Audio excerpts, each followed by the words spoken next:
स्वागत है आप सभी का स्कोप 360 चैनल पर। मैं हूं शिव कुमार यादव।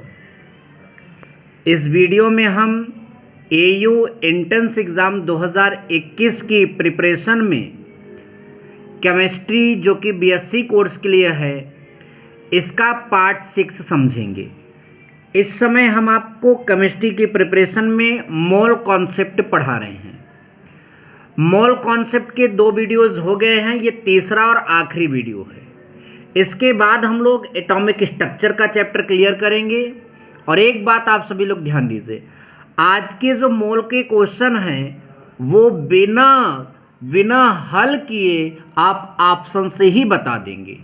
उसके लिए आपको पहला क्वेश्चन और दूसरा क्वेश्चन ध्यान से समझना होगा ताकि आप सभी प्रश्नों को क्लियर कर लें। तो आइए देखते हैं पहला क्वेश्चन हमारा क्या है।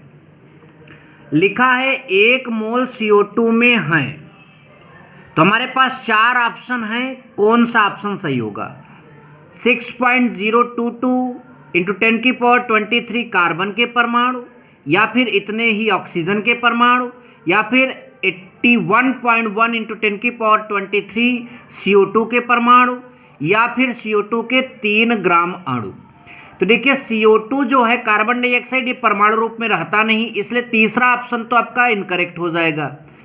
ग्राम अणु को हम मोल बोलते हैं, हमने मोल के पहले कॉन्सेप्ट में समझाया था। ग्राम अणु को हम लोग मोल बोलते हैं। तो जब यहाँ 1 मोल बोला है तो इसके लिए 3 मोल तो हो नहीं सकते, ये भी आपका करेक्ट नहीं होगा। इन दोनों में से कोई एक आपका करेक्ट होने वाला है। तो एक बात आप ध्यान दीजिए, 1 मोल CO2 का मतलब होगा, इसमें कार्बन का ईटो 1 ठो, तो 1 मोल कार्बन और ऑक्सीजन का ईटो है 2 ठो, तो 2 मोल ऑक्सीजन। ये बात ध्यान दीजिए, पहले इसको समझिए। 1 मोल CO2 में 1 मोल कार्बन और 2 मोल ऑक्सीजन होते हैं। तो अब अगर 1 मोल किसी भी चीज़ का होगा तो उसमें कणों की संख्या 6.023 × 10⁻23, और कार्बन के कण परमाणु होते हैं तो 6.022 × 10⁻23 कार्बन के परमाणु। ऑक्सीजन का भी इतना ही दिया है, लेकिन ऑक्सीजन का इतना नहीं होगा क्योंकि ऑक्सीजन के 2 मोल हैं, इसलिए ऑक्सीजन का इसने कणों का 2 गुना होगा। तो आई होप आपने समझा है इसका कौन सा ऑप्शन सही होगा, पहला वाला। चलिए दूसरा, बहुत अच्छा प्रश्न, अगर दूसरा क्लियर कर लेंगे तीसरा चौथा पांचवा अपने आप क्लियर हो जाएगा। लिखा है अणुओं की सर्वाधिक संख्या है। तो इस तरह के क्वेश्चन में बच्चे कंफ्यूज्ड हो जाते हैं, और जब उनको कुछ नहीं समझ में आता तो जब सबसे ज़्यादा मान देखकर उसी में टिक मार देते हैं। जैसे सबसे ज़्यादा मान 46 ग्राम C2H5OH है, उसी में टिक मारकर चल देंगे। नहीं, आपको ऐसा नहीं करना है, आपको समझना है पूरी चीज़। अणुओं की सर्वाधिक संख्या पूछ रहा है, तो आप ध्यान दीजिए, उसी में सबसे ज़्यादा अणु होंगे जिसके सबसे ज़्यादा मोल होंगे। तो मोल निकालने के लिए मैंने आपको कल एक फार्मूला बताया था। देखिए यहाँ 3 फार्मूले, इसमें से ये वाला, मोलों की संख्या बराबर ग्राम में भार बटा मोलर द्रव्यमान। मोलर द्रव्यमान मतलब उसका अणुभार ही आप रख दीजिए। आइए समझते हैं। तो इसका ग्राम में भार 2 है, और H2 का जो अणुभार होगा वो भी 2 होगा, 2 से 2 कटेगा 1, तो इसका 1 मोल आया। इसका ग्राम में भार 28 है, और CO2 का मोलर द्रव्यमान निकालते हैं तो कार्बन का 12 और ऑक्सीजन का 16 दूना 32, 12 44। तो जब आप 28 में 44 से भाग देंगे तो 1 से कम आएगा। इसका 1 था तो 1 से कम आया, तो इसका मतलब इसमें तो ऑलरेडी कम ही होंगे।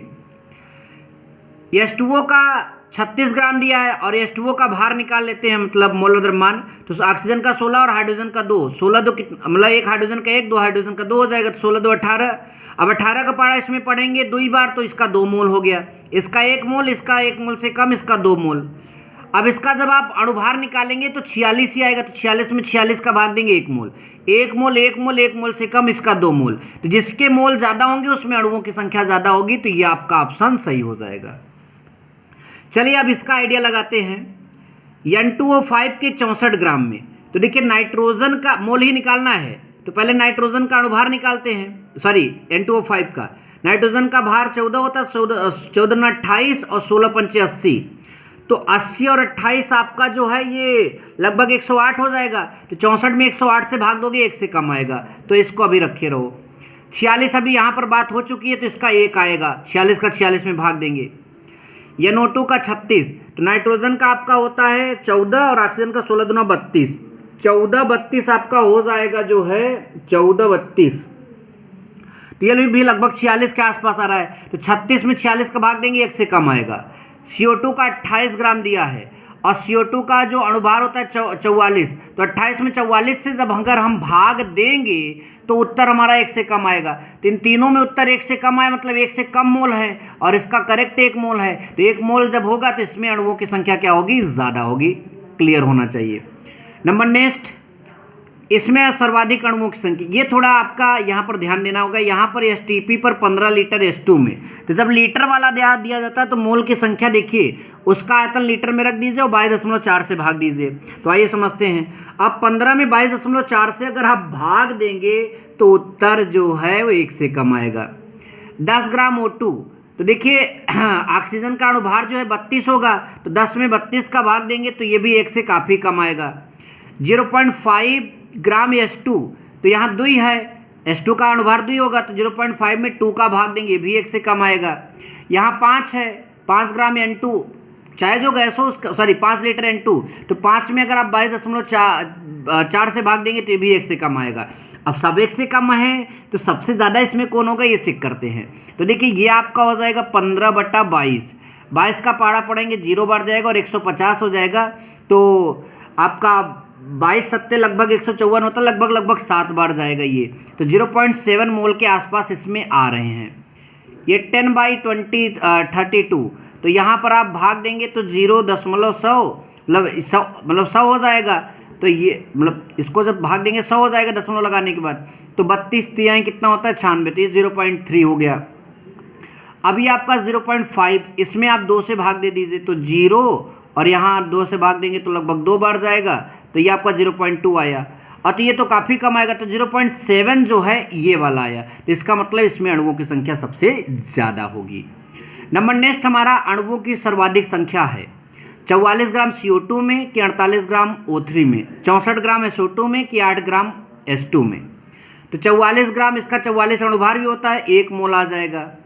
48, इसका भी 48 अणुभार होता है, 1 मोल इसका भी आ जाएगा, इसका भी 1 ही मोल आएगा। सबका तीनों का 1 मोल मिला, और यहाँ 8 दिया, और हाइड्रोजन का अणुभार जो होता है 2 होता है, तो 2 का भाग 8 में देंगे 4, इसके 4 मोल हुए, इसलिए इसका ये वाला ऑप्शन आपका क्या हो जाएगा, करेक्ट हो जाएगा। वीडियो अच्छा लगा तो वीडियो को लाइक और शेयर जरूर करना। Thank you so much. जय हिंद, वंदे मातरम।